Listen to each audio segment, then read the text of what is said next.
también esto también es una diferencia.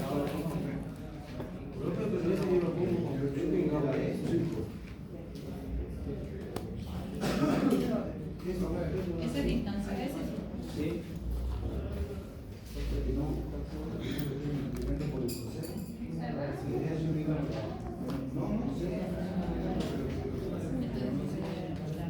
camino que tenemos pasada direccional de 8 metros. Hagamos el ejercicio. Les voy a pedir lo que quieren seguir haciéndolo, ¿no es cierto? Y que sigan avanzando, no hay problema. También los que quieren ahí ver cómo les fue con sus resultados, lo pueden ver acá en la pizarra. Voy a tratar de explicar el paso a paso de este ejercicio. ¿Vale? Bien, ustedes me van ayudando. Yo voy a calcular solo para que ustedes comparen, pero he visto todos los resultados están buenos, ¿ah? Pero solo si es que metió mal los datos a la calculadora, etcétera, vamos a quedar con estos resultados, digamos, como oficial. Así usted se compara con su cuaderno. Esto es una vialidad. Recuerden que vamos a utilizar la matemática, pero nosotros estamos calculando un camino.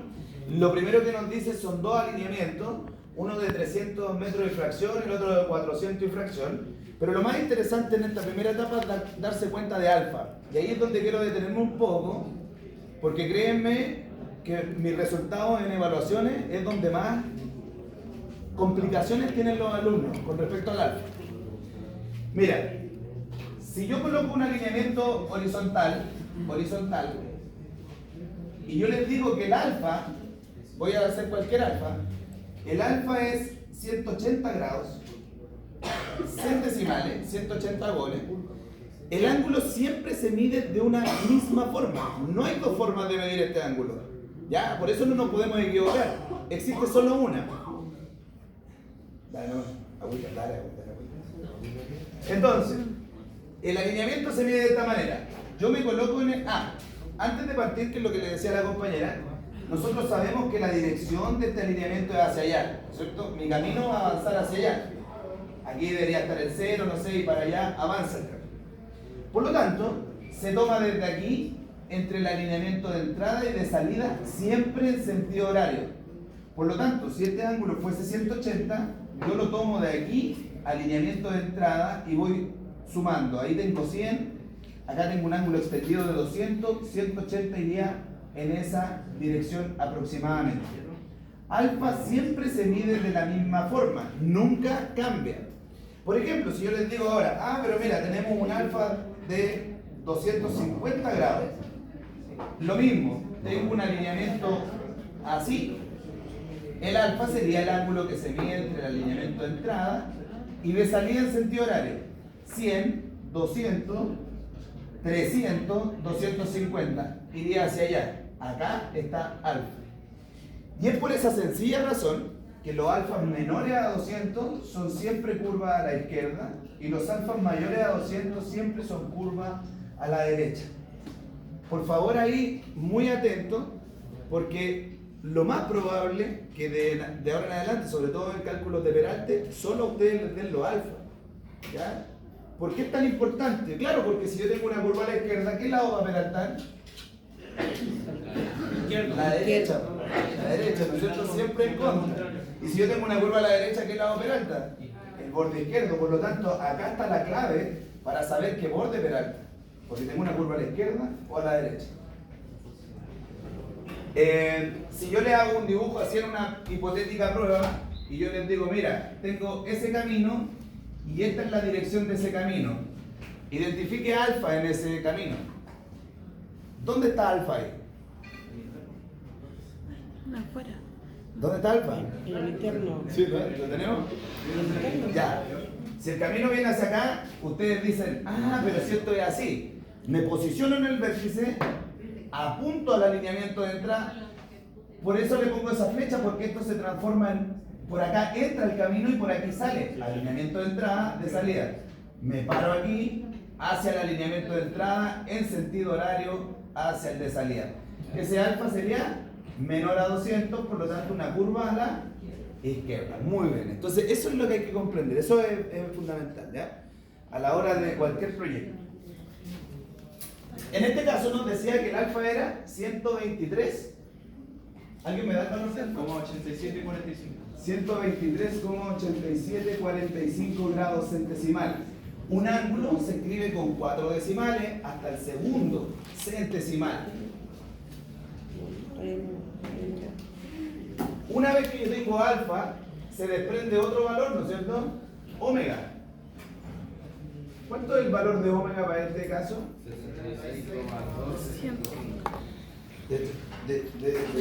Pero ustedes me lo van diciendo. ¿Cómo lo sacaron? Es lo que falta para llegar a 200 grados, ¿no es cierto? Entonces, 76.1255 el valor de omega. Y además el ejercicio me da un radio para la curva. 130. Bien. Acuérdate que todas las fórmulas de nosotros viales, están en relación a omega y el radio. El radio también tiene que ver con la velocidad de proyecto y el omega tiene que ver con el alfa. Ahí hay una relación directa entre la velocidad, el alfa, el omega y el radio. Bien, vamos a dibujar esto. Voy a entrar con un alineamiento así, que es mi primer alineamiento. ¿Cuánto mide ese alineamiento? 345. No lo voy a, sé que no lo voy a anotar todavía porque lo voy a llenar de información, pero lo dejamos ahí de 345. El alfa es de 123. Me posiciono aquí 0. 100, acá tengo 200, ahí tendría 150, 130, 120, quizás está por ahí la salida. A ver, vamos a ver. Ahí. Esos son los alineamientos. Recuerden siempre, alineamientos. ¿Qué son los alineamientos? El esqueleto de un camino, donde es como justamente la columna vertebral. En este camino yo estoy seguro que en alguna parte va a haber un principio de curva y en alguna parte va a haber un final de curva. Y aquí voy a tener esta vialidad, ¿no es cierto? Eso sí o sí va a pasar.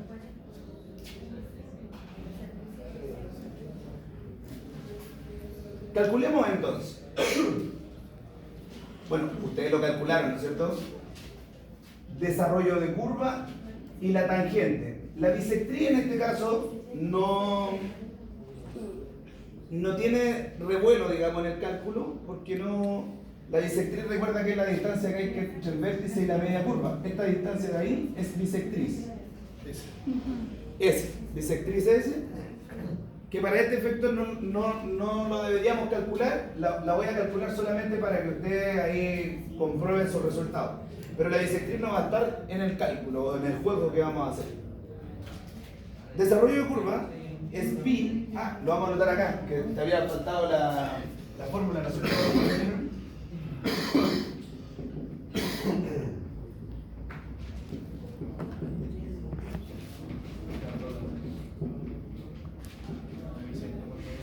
Y la bisectriz que es radio.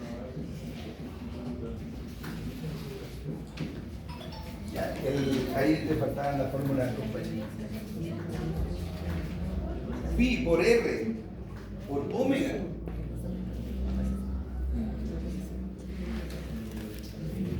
El desarrollo de curva es igual a 155.451 metros.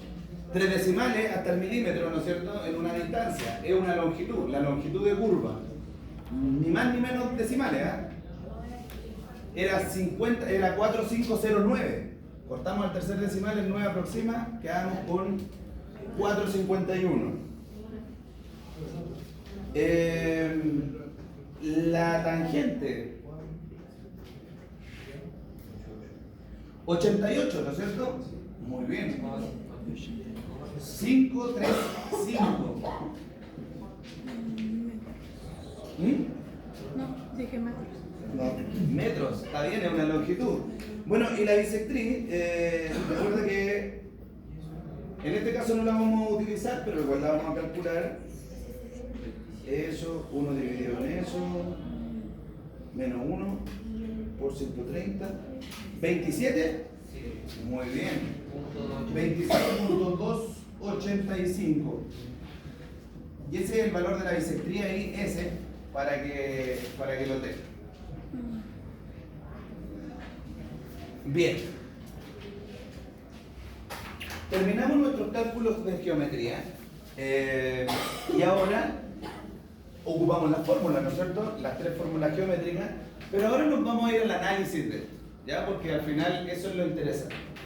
En el ejercicio no aparecía ningún inicio, o sea, ningún DM de inicio, ¿no es cierto? No me decía que esto partía en el DM1000, en el DM2000, y cuando no le aparezca DM, yo asumo que aparece en el 0, comienza de un inicio, por lo tanto, el punto que está acá, como va a partir, yo le digo que tiene un DM 0,0, salvo que me digan lo contrario, que me digan que partía en el 1500, en el 2000, en el 45000, da lo mismo, aquí me pueden dar cualquier DM de inicio, si no te dan ni uno, yo asumo que es 0. Y lo otro, que siempre le he dicho, un camino es una sucesión de tramos rectas y tramos curvos, ¿no es cierto?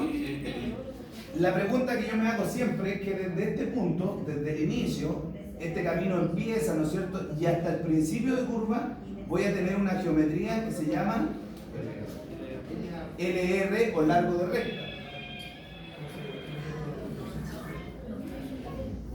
En este caso le vamos a colocar largo de recta 1. Sigo analizando el camino y acá tengo una curva, pero desde aquí hasta el final del proyecto tengo otra geometría recta, ¿no es cierto? Le vamos a poner LR2. ¿Sí? La pregunta, si yo tengo la longitud del alineamiento, que es desde aquí hasta acá, ¿cómo puedo obtener el largo de recta 1? Esa es la pregunta que yo me hago. ¿Cómo lo obtengo? ¿Cómo? Le resto la tangente porque la tangente, justamente en la geometría de una curva, es la distancia que hay desde ahí hasta ese punto. Como son curvas simétricas, vamos a tener también una tangente hasta el final de la curva. Por lo tanto, longitud de recta 1 va a ser igual al primer alineamiento, que mide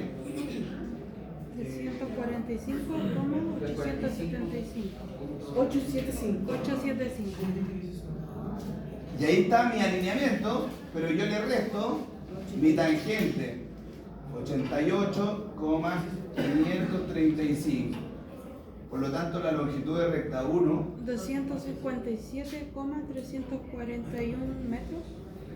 muy bien.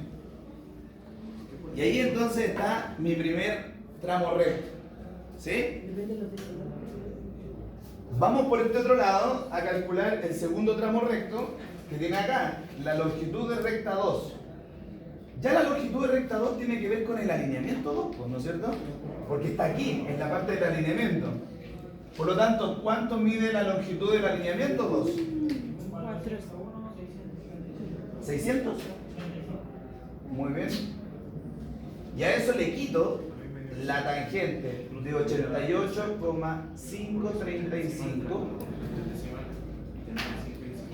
Y ahí me da 401.635 menos 88.535. El largo de recta 2 es igual a 313.100. Si le pongo 0,99 está bien. Sí, 1 milímetro de diferencia. Tolerancia. En la recta de esos dos, ¿Cuál recta? en la recta del principio final, o sea, de la recta del principio, la final de recta. La recta Ya, menos la tangente. Si yo le puse no le puse con 0, igual se puede tomar, bueno, te lo pido, no lo pido. Porque Sí. creo que ahora la calculadora igual Sí. se lo deja con... Pero yo creo que la pregunta no sé si es que si yo dejo o no dejo. Yo creo que lo interesante es que una longitud siempre es hasta el milímetro, la representación correcta. Pues trabajamos en metro al milímetro. Bueno, no sé si que yo deje o no deje. Bien. Acá estamos entonces y lo que viene es lo que hablaba con el compañero, parece, que estábamos ahí atrás. ¿Qué es lo que tengo que hacer ahora? La representación de los DM, a eso se le denomina desarrollo geométrico de un camino, que es como están acá y poner mi odómetro en cero en el auto. El cuenta kilómetros, pum, lo pongo en cero. O la ruedita, lo que sea, en cero. Y este auto empieza a avanzar.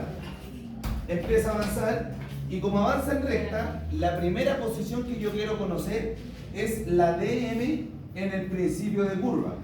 Por lo tanto, este auto comienza en cero y avanza y llega a ese punto. ¿Cuál será la DM? Mira la DM, ¿no es cierto? ¿Cuál es? Avanzó justamente la longitud de recta, por lo tanto, en este primer punto es 257.341, ¿sí? Porque avancé la recta. Estamos viendo la DM. Acuérdate que la DM es distancia métrica recorrida en el camino, en el eje, ¿ya? Bueno, el auto está parado ahí en el principio de curva con 257.341 y sigue viajando y obviamente se va por la curva el auto porque para eso la diseñamos y llega al final de curva, donde necesito saber la DM de ese final de curva. ¿Qué debo hacer ahí? Sumar el desarrollo de curva. Mira, si te vais por la tangente me estáis diciendo que el auto se vino por la línea, ¿no es cierto? Entonces se viene por la curva, por eso yo tomo el DC. Un camino está hecho por LRs, largos de recta, y L, largos de curva. Y los largos de curva se llaman DC, por eso lo calculamos ahí. 257.341 más 155, 451. 412, tenemos el DM 412.79. Tenemos una diferencia mínima. Es que mire, si lo puedo confirmar al tiro. Mire, El 5 se termina 5,5, así que se debieran de eliminar los decimales. ¿Ya? Miren los decimales Sí. finales. Debería ser, eliminen el 1. ¿Viste? Justo lo cantaron. Sí, porque se lo estaba corrigiendo a mi compañero.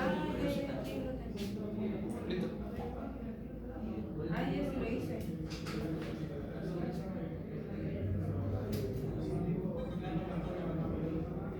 Bien. Todos esos son métodos. Metro. Son longitudes, por eso DM es distancia métrica. Lo que sí, cuando le pone el sufijo DM, ya no es necesario colocar el apellido de atrás, ¿cachai? Porque ya DM significa distancia métrica. Bueno, estamos acá en el auto y queremos llegar al final del proyecto. ¿Qué tendríamos que hacer? Muy bien, sumamos el largo de recta 2 y me da que el proyecto tiene una distancia total de 725.891 metros. Eso es la totalidad de mi eje, ¿no es cierto? Bueno, eso que acabamos de hacer ahí es la primera parte del contenido de este curso, que era la planta, ¿no es cierto? El desarrollo de un camino en planta. ¿Qué es lo que nos puede pasar? Es que un camino esté compuesto de 10 curvas con 11 o 12 alineamientos, o 20 alineamientos, 60 alineamientos en la vida real, con 50 curvas, claro, pero siempre un camino va a ser recta y curva. Lo que acabamos de hacer ahí se puede hacer o aplicar a diferentes alineamientos con diferentes curvas, ¿vale? Pero esa es la primera parte, ¿ya? Esa es la primera parte. Antes de seguir avanzando, de verdad quiero saber si hay algo que le está complicando, que lo podamos repasar, tenemos un tiempo. Profesor, ¿cómo llegaba al DM final? Sí, para poder llegar a esos DM, tú tienes que entender que son diferentes tramos. Esto es como un Lego, lo vais pegando. Tenéis rectas y curvas, ¿sí? Aquí tenéis largo de recta 1 y llegaste ahí. Luego le sumaste, ¿qué le sumamos para llegar ahí? El DC, porque necesitaba sumarle la curva. Y está ahí. ¿Qué tendréis que sumarle para llegar allá? ¿Qué parte le falta? Pero mira, de ahí hasta ahí, ¿qué parte le falta de ese? El largo de la LR2. Pero tenéis que visualizarlo. Sí, no más allá de eso, pero tengo el valor. ¿Por qué? Porque concéntrate siempre en que un caminito va a estar un tramo en recta que de alguna manera tenés que calcular. En este caso el R1. Listo. Tenemos una curva, DC. Tenemos otro largo de recta. Aquí está el otro largo de recta. Yo voy sumando esos tramos. Imagínate más. como para práctica, si yo partiera con el DM acá, yo te digo, mira, este camino se empalma con el DM tanto. Calcula el otro DM. Tú tendrías que ir contando hacia atrás, porque al final eso es. Es como una recta numérica. Bien. Entonces, lo que acabamos de hacer se llama cálculo de desarrollo geométrico. En cualquier vialidad, así se calcula el desarrollo geométrico. Generalmente en los proyectos que ustedes pueden participar o que van a participar en su vida laboral, los DM vienen calculados, ¿no es cierto? Porque lo hacen en algún software como el Instran o el Civil 3D, no sé, y los softwares salen con los DM listos en el eje. No deberíamos calcularlo. ¿Por qué uno aprende o por qué uno tiene que enseñar a calcularlo? Porque al final del día, acuérdate que eso es una posición en el eje. Se transforma en una ubicación en mi proyecto. Si yo a ustedes les digo ahora, oye, ¿sabéis qué? Anda a sacar una calicata del DM300. Ustedes inmediatamente irían más o menos en este sector y ahí tendrían que hacer una calicata. ¿Por qué? Porque si es el DM257 y el DM412, más o menos debería estar por acá, ¿no es cierto? Yo ya sé más o menos la parte donde está. El DM se transforma en una ubicación en el eje. Recuerden siempre eso, es súper importante. Cuando ustedes hagan, por ejemplo, hay unas niñas que están haciendo portafolio que vinieron a hablar conmigo el martes pasado y ellas están trabajando en un camino. Una trabaja en un camino y le están haciendo las programaciones de obra a través de los DM. Entonces, fíjate en una cuestión tan simple que cuando uno lo está viendo y le estaban complicando un poco los DM, cómo planificar la pavimentación, etc. Entonces los DM los ocupamos siempre, pero es importante que ustedes lo entiendan. Ya, dudas, consultas con eso para pasar a la segunda unidad o la segunda parte que vimos en este curso. ¿Cómo está esto? No, lo pregunto porque... Ya, entonces, recuerden que un camino es tridimensional. Eso lo dije en la primera clase. 3 dimensiones. La planta, aquí está. ¿Qué me falta ahí para terminar esa planta? Lo quiero que se imaginen un poco, porque lo que acabamos de calcular eso es el eje de un camino, ¿no es cierto? Pero el eje de la calzada, claro, el eje de ese proyecto va a ir ahí. No necesariamente siempre va al medio, pero a efectos de nosotros lo estamos haciendo así, ¿no es cierto? En el centro. Entonces, si este camino yo lo quisiera ver bien, ese tendría que tirarle un offset, ¿no es cierto?, a esa línea y a esa línea. Mira, aquí se va a ver muy enredado, lo voy a tratar de dibujar en un tramo arriba. Lo que quiero que ustedes comprendan es que lo que acabamos de calcular es el eje nomás. O sea, si yo lo viera desde arriba, ustedes calcularon eso, el eje. Pero ese eje tiene unos bordes de camino, por ejemplo, y tiene unas bermas. Entonces, si el camino yo lo viera desde arriba, se vería algo más así que así. Esto es solo el eje, ¿ya? Pero es bien interesante porque es la base del cálculo de una planta. Esta es la dimensión planta. Si a este eje yo le hago un corte, sale lo que llamamos la sección transversal, ¿se acuerdan? A' o A', ahí. Y es justamente lo que vamos a ver ahora, porque la sección transversal tiene 2 tipos de pendientes. Estoy explicando la materia. Había una pendiente que está en recta. ¿Cómo se llama la pendiente en recta? Bombeo. Bombeo. Pendiente transversal destinada para eliminar el agua superficial. Bombeo. También tiene una pendiente aquí en la curva. ¿Cómo se llama esa pendiente en la curva? Peralte. Y el peralte está hecho para contrarrestar la fuerza centrífuga, ¿no es cierto? Por lo tanto, esta sección transversal que vamos a ver ahora tiene 2 tipos de perfiles. Dime.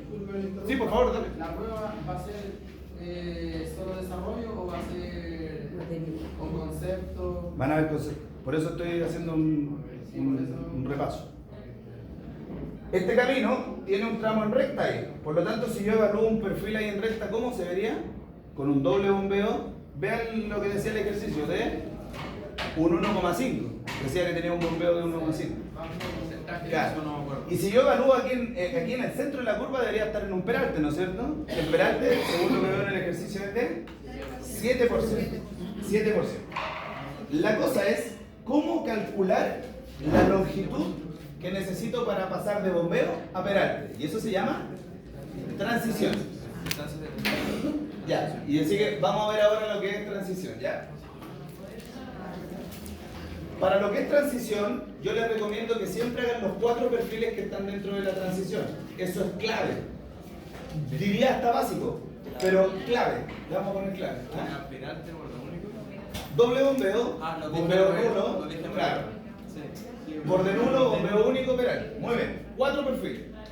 El primero, en la recta, ¿cómo comienza este caminito? Le vamos a colocar un eje ahí, vamos a colocar ahí. ¿Ya? Bien exagerado, no importa que sea exagerado, lo interesante es que lo entendamos. Tiene un bombeo, ¿de cuánto es el bombeo? 1,5. Por lo tanto tenemos un 1,5% y a este otro lado tenemos un 1,5% de pendiente. Eso es negativo. Ah, Va en negativo del. siempre se ve de izquierda a derecha, pero el signo acuérdate que no tiene nada que ver con los cálculos, solo una apreciación gráfica, pero tenéis razón. Este sería siguiente, porque se ve de izquierda a derecha. Muy bien.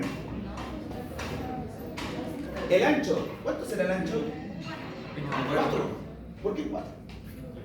Es de 4 porque el ancho es de 8. Ya. Es de 4. Esto es bueno saberlo como una nomenclatura técnica, porque el ejercicio decía que este camino consta de una calzada bidireccional. Y cuando son calzadas bidireccionales, tienen una pista hacia allá, una pista hacia el otro lado, bidireccional. Pero la calzada es el espacio para tránsito vehicular, o sea, desde aquí a acá tiene 8 metros. Si es bidireccional, son simétricas. ¿Ya? No hay pistas, salvo que te digan lo contrario, que te digan hay 2 pistas de ida, una acá, no. Si el lenguaje es técnico, calzada, espacio destinado para el tránsito vehicular. Bidireccional, una pista hacia allá, una pista hacia acá simétrica. Entonces en este caso, ¿cuánto era la calzada? 8 metros, desde aquí hasta acá, 8 metros, con 2 pistas entonces de 4 y 4 metros. Profe, ¿puede decir de nuevo la definición de calzada? Calzada es el espacio para el tránsito exclusivo de vehículos. No puede transitar nada más que no sean vehículos. Porque el espacio que está después de eso es la berma. Y ahí la berma tiene otro uso, pero en la calzada es exclusivo de vehículos. Va desde borde de camino hasta borde de camino. Tránsito exclusivo.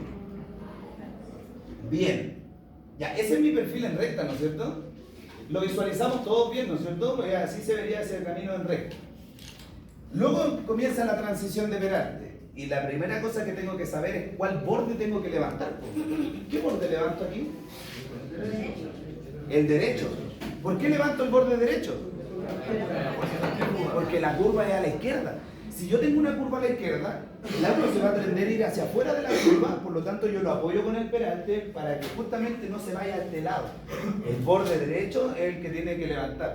Por lo tanto, este borde es el que peralta. Eso es bien importante definir. Acuérdate que este es el borde izquierdo, borde derecho. ¿Digo? ¿Puede decir de nuevo? Sí, pero no me acuerdo cómo lo. Pero mira, tenéis que tener curva a la derecha, vaya a tener siempre curva a la derecha o a la izquierda, ¿no es cierto? Siempre el peralte es en contra del sentido de la curva, en contra. Por lo tanto, si tú tienes una curva a la izquierda, el que peralta es el contrario. ¿Cuál sería el contrario? El derecho. Si tú tienes una curva a la derecha, peralta el borde contrario, el izquierdo. En este caso es una curva a la izquierda, por lo tanto de estos dos bordes, ¿cuál peralta? El derecho. Siempre los perfiles, mírenlo desde allá hacia acá. Por lo tanto, este para mí es mi borde izquierdo y este es mi borde derecho. Por lo tanto, el borde derecho es el que peralta. ¿Lo notó bien? ¿Lo repetimos? ¿Le quedó claro? Perfecto. Entonces, vamos al siguiente perfil. El siguiente perfil, acuérdate que el borde que no peralta, el que no pasa nada, se mantiene exactamente igual. Pero a este ya se transformó. Pasó a borde nulo. Y se llama borde nulo porque efectivamente ahí tenemos una pendiente de un 0% y eso se mantiene en 1,5. Por lo tanto, tenemos doble bombeo, empieza a subir, ¿no es cierto? Y llego a borde nulo. Sigue avanzando. ¿Y qué es lo que nos vamos a encontrar ahora? Con bombeo único. Quiere decir que este borde ya alcanzó al otro borde y lo igualó. Por eso se llama bombeo único. Y ya pasa a ser positivo. Sí, pasa a ser positivo. Lo que pasa es que eso es interesante porque yo les decía que Ahí está negativo. sí. Los perfiles siempre se leen de izquierda a derecha, las pendientes. Entonces, claramente esto sí es positivo y esto es positivo. Lo que sí es que hay que entender que los signos no entran en el cálculo. A veces, Da lo mismo. claro, es una apreciación, sí, por eso se llaman más menos. Por ejemplo, los bombeos en los libros te dicen, mira, usted tiene un bombeo de más menos 2. ¿Por qué te dicen más menos? Es porque es doble bombeo, porque uno sube y el otro baja, claro.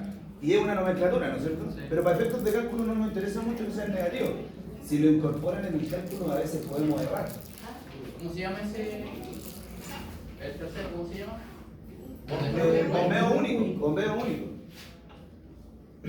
Y por último, terminamos ya Por el pedazo. con el perfil peraltado, que en este caso es un 7% porque llegamos a peralte máximo allá el 7%, nulo.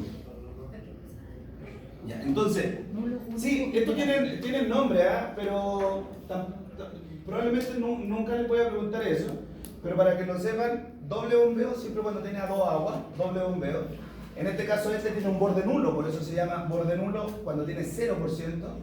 Esto se llama bombeo único, a un agua también le llaman. Pero las aguas están asociadas a los techos, ¿no es cierto? Se asocia más a los techos. Oye, mira, este techo cae a un agua, va a un lado, o doble agua. Bueno, bombeo único y el peralte. ¿Por qué esto es tan interesante? Que siempre tenemos que pasar por esa transición para poder calcular las longitudes. Vamos a calcular un L1 para pasar de este a este, un L1. Un L2 para pasar de este perfil a ese perfil.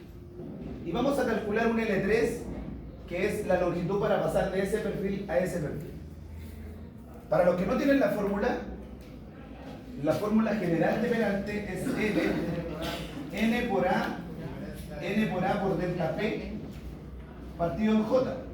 Siendo J la pendiente relativa de borde en tabla, que vimos la tabla ahí en la anterior clase. De todas maneras, esos valores, si les tomo un prueba, van a estar en la prueba. No se preocupe de aprenderse esa tabla de memoria. 0,6. Claro, porque es para 60 kilómetros, ¿no? Sí. Ya, de ahí lo tomamos. Ayúdenme a montar la fórmula, ¿vale? Entonces, veamos el 1. Hagámoslo entre todos. Usted, ayúdenme también. Ayúdenme también. 1. N. ¿Cuánto va a ser N? 1. Explicamos la clase anterior porque era 1, no se compliquen con eso, siempre N va a ser igual a 1 y el variable va a ser A, que es el ancho desde el eje hasta el borde de la pista que está peraltando. 4. Desde el eje hasta el borde de la pista que peralta serían 4 metros. Muy bien, 4. Multiplicado por delta P. Ese delta P es diferencial de pendiente. Y ahí usted tiene que preguntarse, ¿cuánta pendiente tengo que mover para pasar de esto a eso?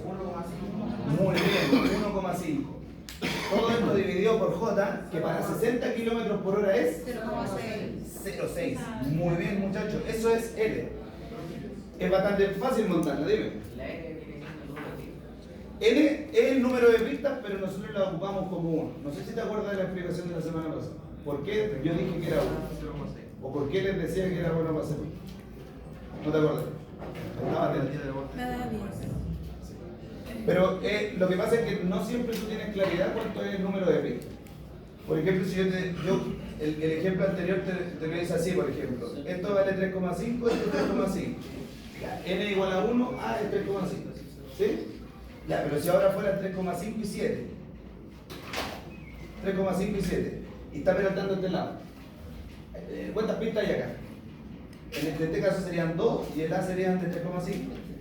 Porque el N es el número de pistas y el A es el ancho de cada pista. Aquí está clarito que son 2 pistas cada una de 3,5, ¿no es cierto? ¿Me seguían? Ya. Pero si ahora yo te doy esta cuestión y te digo 2,9 y acá te digo 7,36. ¿Cuánto es N y cuánto es A? Y de ahí que yo dije, entonces para nosotros siempre N va a ser 1 y A va a ser el ancho entre el eje y el borde. 7,36.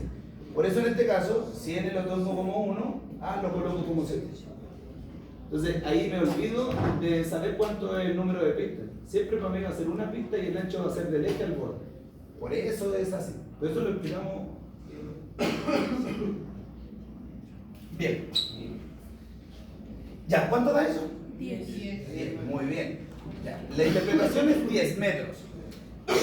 ¿Qué significa eso? Ah, yo necesito 10 metros en terreno para pasar de un doble bombeo de 1.5 a llevarlo a 0.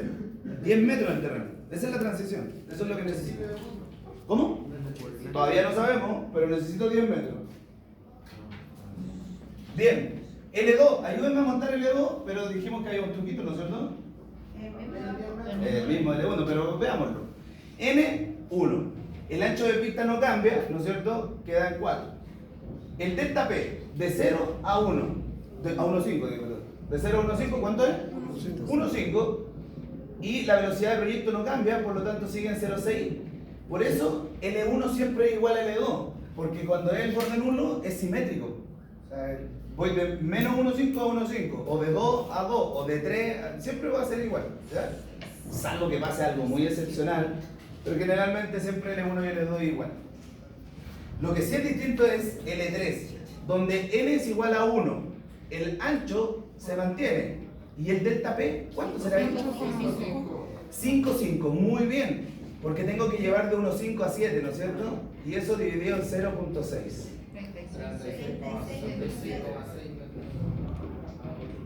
Ahí, ¿no? Maravilloso. Entonces, acá voy a tener un L total. 56. Porque sumamos L1, L2 y L3. Ya, copien ahí, copien en su cuaderno. Bueno, eso es transición de perante, como ven, no es algo complejo, es algo más o menos Hasta ahí simple. llega el ejercicio. No. Ah, porque sí, falta eso cuando Sí, pues. Sí, que ahora, lo que pasa es que ahora eso lo tengo que encajar en la mano. Es lo que falta. Sí, pero quiero que anoten eso para si hay dudas con respecto a eso. Es aplicación de fórmula. ¿Qué es lo que hay que tener en cuenta? Los delta P y los anchos de pista. Es lo único que te puede equivocar ahí. Lo demás, acuérdate que la fórmula va a estar. Solo tiene que hablar de ustedes. De valor de carretera y cuánto se gasta. La cuota de la calzada. Son los La cuota de la calzada. La cuota de la calzada. Me ponen un poquito de atención porque viene el dilema que estuvimos hablando en la clase anterior y solo me falta muy poco para rematar el ejercicio porque yo tengo una longitud de transición de perante de 56 metros. ¿Qué es lo que acabo de calcular? Y eso es lo que tienen que tener en cuenta. Yo lo que calculé es la distancia que necesito en terreno para pasar de eso a perante. Yo necesito 56,6 metros para llevar de doble bombeo a perante en 7%, ¿no es cierto? 56,6 metros. Y la pregunta es, ¿dónde los desarrollo esos 56 metros? ¿Dónde los encajo, ¿no es cierto?, en la planta? Porque en alguna parte tengo que tener 56,6 metros. Ese es el punto. Un 70% de la red. Pero sí, por supuesto. Entonces, lo que estaba ese dilema, y lo hablábamos en la clase anterior, es que ¿dónde coloco esos 56? Aquí en la recta, aquí en la curva. Algunos me decían, no, profe, en la recta, en la curva. Y claro, es una discusión que podríamos tener, ¿no es cierto? Pero que el manual de carretera lo zanjó. Y que, como bien nos dice la compañera, lo zanjó de la siguiente forma. Dijo, el 70% del perante lo vamos a desarrollar en la recta. Y el 30% del perante lo vamos a desarrollar dentro de la curva. ¿Ya? Y eso siempre, en curvas circulares simples, siempre va a ser así. ¿Ya? No hay, eso está establecido de esa manera. Por lo tanto, lo que yo tengo que hacer es ver cuánta longitud de esa le corresponde en la recta y cuánta longitud de esa le corresponde en la curva, ¿no es cierto? 39,62 metros. Vale. Entonces, 56,6 por punto 7, 39,62, me da acá 39,62 metros. 16,98, ¿no? Bien. Entonces, fíjense, yo tenía una longitud de 56 metros y la dividí. 70% de esa longitud la quiero hacer en recta y el 30% en curva, dentro de la curva. Pero eso, la más baja siempre se desarrolla cuando se presenta